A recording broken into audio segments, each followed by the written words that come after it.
Hey Liam, it's great to see you. Let me ask you something. Millions of people watch the World Cup, but many English learners never actually learn how to talk about football in English.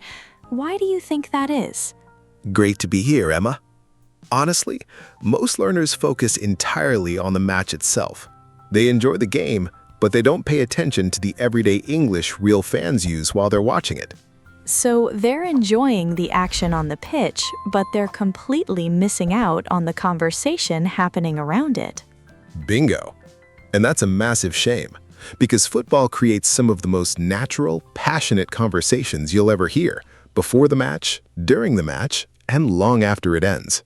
I think many learners imagine those conversations are packed with difficult sports jargon or technical rules. So today's lesson isn't really about becoming a football tactician or an expert referee. Not at all. Today's lesson is about joining conversations that millions of people are already having worldwide. It's about sounding like a real fan. That sounds much more useful and exciting. So where do these conversations usually begin? Long before the referee even blows the whistle. Most football conversations actually start hours before kickoff. Friends gather to make predictions, discuss lineups, and share opinions. So predicting the score or the winner is one of the biggest parts of the pre-match chat. It certainly is. If you listen to fans before a match, you'll notice they're constantly testing each other, asking what they expect to happen. What kinds of questions do they usually throw at each other? Simple phrases like, who you think is going to win? Do you think it'll be a close game? Or just, what's your score prediction? They appear over and over again. Those sound so much easier than I expected. I think many learners overthink it and prepare sentences that sound much too serious or robotic. That's incredibly common. They end up sounding like professional suit-and-tie sports reporters analyzing stats on TV instead of casual football fans at the pub. So, how would a regular native speaker actually answer a question like, who do you think is going to win? They keep it totally relaxed and natural. Someone might say, I think Germany has a good chance, or I wouldn't be surprised if Spain wins. Those answers sound so natural because they don't try to predict everything with absolute certainty. Exactly. Football is completely unpredictable, so native speakers naturally leave a lot of room for uncertainty. I noticed that too. Nobody sounds 100% sure of themselves. That's because seasoned fans know anything can happen on pitch. Instead of making rigid, absolute statements, they soften their opinions. That probably makes the pre-match conversation feel a lot friendlier and more engaging too. It certainly does. By softening your statement, you're inviting the other person to share their opinion instead of shutting down the discussion. I think that's something many learners forget. Conversations aren't just about delivering the correct answer. Exactly. They're about exchanging ideas. So if a friend tells me they think Argentina is going to win, I don't need to try and prove them wrong. Not at all. You might simply say, I can see that happening, but I think France has a stronger squad this year. From there, fans might talk about recent player performances, using simple phrases like, he's been playing really well lately, or he's just coming back from an injury. Those expressions seem incredibly useful even completely outside the world of football. That's one of the best things about today's lesson. Many football expressions work perfectly in everyday, casual English too. You're not just learning phrases that only work during the World Cup. You're learning natural sentence patterns you can carry into almost any situation. So football is really becoming our context for learning instead of a limitation. That's a beautiful way to describe it, Emma.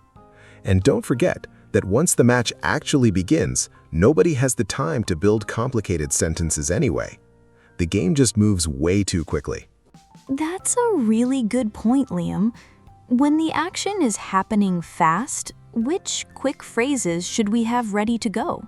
Keep them rapid fire. You can say, what a great pass, a missed chance, a fantastic save, or simply, what a beautiful goal.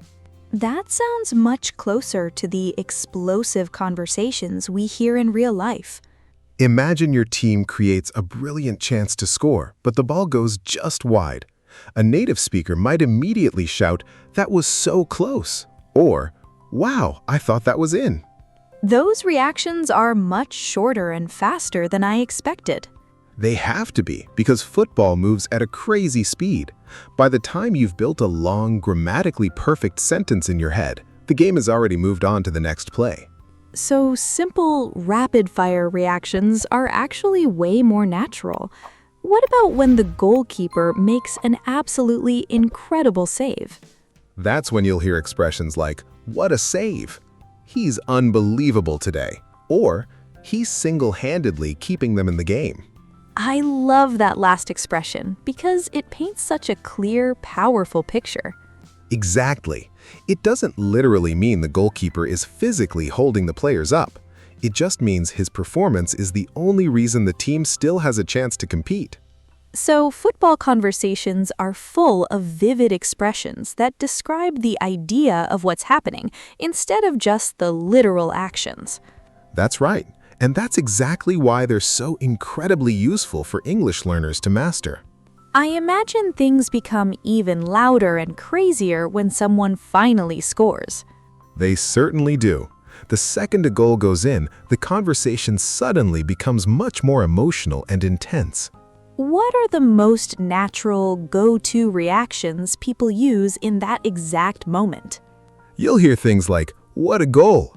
That was absolutely incredible! They really needed that." Or, "Get in, we're back in the game." That last one sounds really interesting. We're back in the game.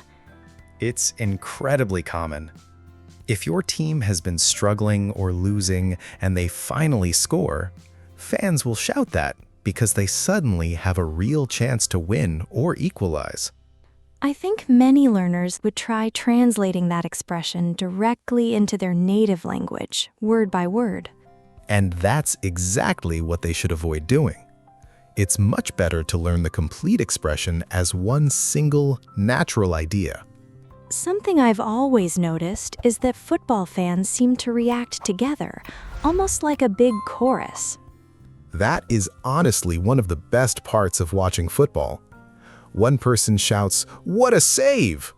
Another immediately agrees, and then someone else adds their own opinion. The conversation grows completely naturally because everyone is living the exact same moment.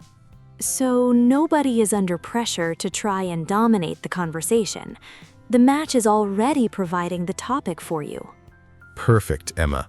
That's exactly it. The conversation keeps flowing effortlessly because the match keeps giving everyone something new to react to. What happens when a team is dominating, but they just keep missing clear, open chances to score? That's when the fans usually become frustrated.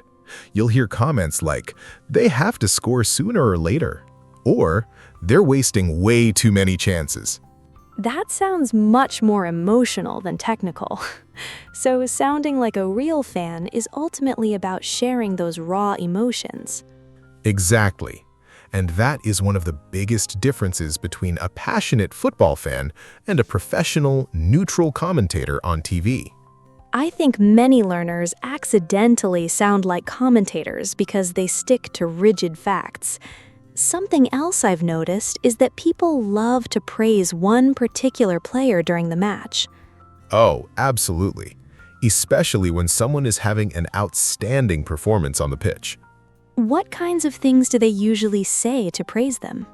You'll hear expressions like, "He's having a great game," or "He's everywhere today," or "He's easily been their best player." They appear all the time. Those expressions seem useful completely outside of football too. So, Liam, what should learners actually do while they're watching the match? Give yourself one simple mission.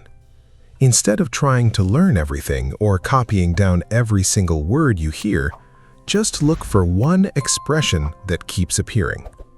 The commentators might repeat it, the fans might shout it, Or you might hear players using it in interviews after the match. Just one? Just one. That is the exact expression you want to capture and keep. Why focus specifically on something that is repeated? Because high repetition is the biggest clue you have that an expression is genuinely useful and common in the real world. Once I spot that repeated expression, what's the immediate next step? Keep it dead simple. Write it down quickly, or just take a screenshot if you're watching on your phone or computer. Then immediately go back to enjoying the match. Pretty interesting. What should someone do with it after the match ends? Go back to that one expression you saved. Read it out loud a few times to get a feel for the pronunciation. Think about where you could use it in your own life, and then challenge yourself to include it in your very next English conversation. I think that is one of the biggest and most practical ideas we've shared today.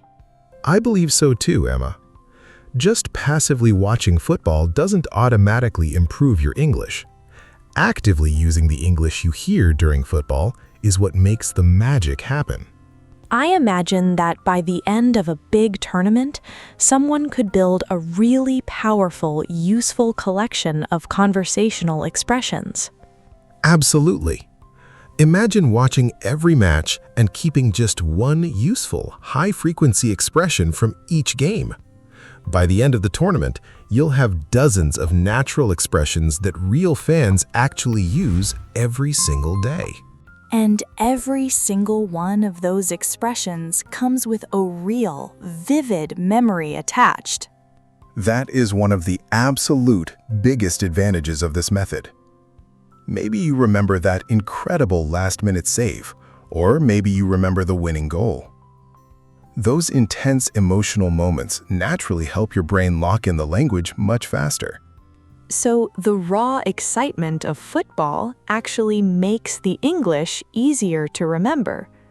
Exactly. That is the main reason why people can easily remember conversations they had during unforgettable matches from years ago. I never thought about it that way before. Before we finish up today, could you leave everyone with one final thought? The World Cup isn't just a sporting event. It's the ultimate conversation starter. Next time your team plays, don't just watch the match. Listen to the fans. Every single game can help you become a more confident, natural speaker.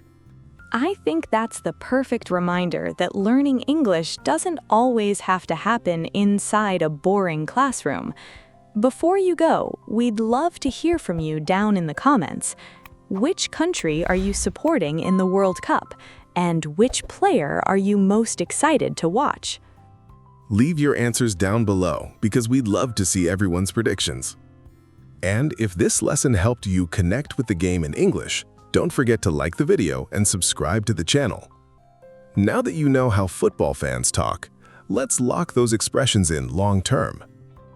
Click the next lesson on your screen to learn the copy and paste method and start building a collection of native patterns you can use in any conversation. It's the absolute perfect next step if you want today's expressions to become a natural part of the way you actually speak. Thanks for practicing with us today. Enjoy every match. Keep learning. And we'll see you in the next lesson. Bye. Bye, everyone.